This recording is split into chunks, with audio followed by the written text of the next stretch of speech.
நம்ம வாழ்க்கைன்றது ஒரு சைக்கிள் ரிக்ஷா மாதிரி. உங்கள் ஊரில் சைக்கிள் ரிக்ஷா இருக்கான்னு இல்லையான்னு தெரில. நான் ஒரு ஹோட்டலில் சாப்பிட வந்திருக்கேன். இந்த இடத்துல ஒரு சைக்கிள் ரிக்ஷா வச்சுருக்காங்க.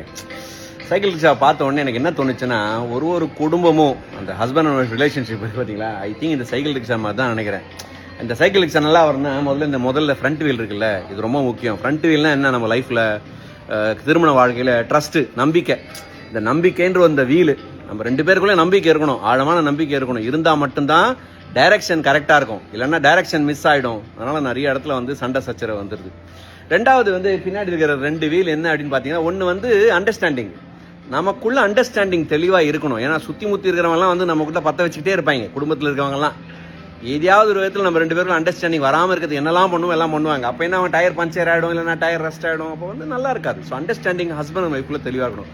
மூணாவதாக இன்னொரு வீல் இருக்குது பார்த்தீங்களா, அது லவ். இந்த லவ் தான் இந்த மொத்த ரிலேஷன்ஷிப்போடைய ஃபியூவல்னு கூட சொல்லலாம். அந்த உண்மையான காதல் இல்லை அப்படின்னா, உண்மையான அன்பு இல்லை அப்படின்னா அந்த ரிலேஷன்ஷிப் உடஞ்சிரும். நிறைய குடும்பங்களில் எந்த இடத்துல மிஸ் ஆகுதுன்னு, ஏதாவது ஒரு வீலு டயர் பஞ்சர் ஆயிடுது, அதை சரி பண்ண மாட்டேங்கிறாங்க.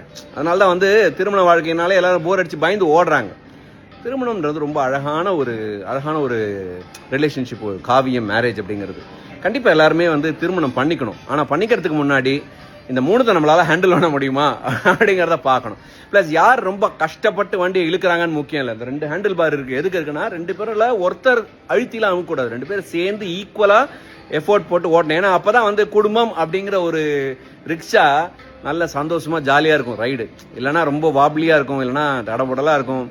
அப்போ அந்த வாழ்க்கை ஆனந்தமாக இருக்காது. இந்த சைக்கிள் ரிக்ஷாவை இந்த ஃபோட்டோவில் பார்த்தோன்னே எனக்கு இது சொல்லணும்னு தோணுச்சு. நீங்கள் என்ன நினைக்கிறீங்க இந்த எக்ஸாம்பிளை பற்றி? உங்கள் குடும்பத்தில், உங்கள் வீட்டில் எந்த டயர் நல்லா இருக்குது, எந்த வீல் நல்லா இருக்குது, எந்த வீல் நல்லா இல்லை அப்படிங்கிறத கமெண்ட் பண்ணுங்கள். தேங்க்யூ.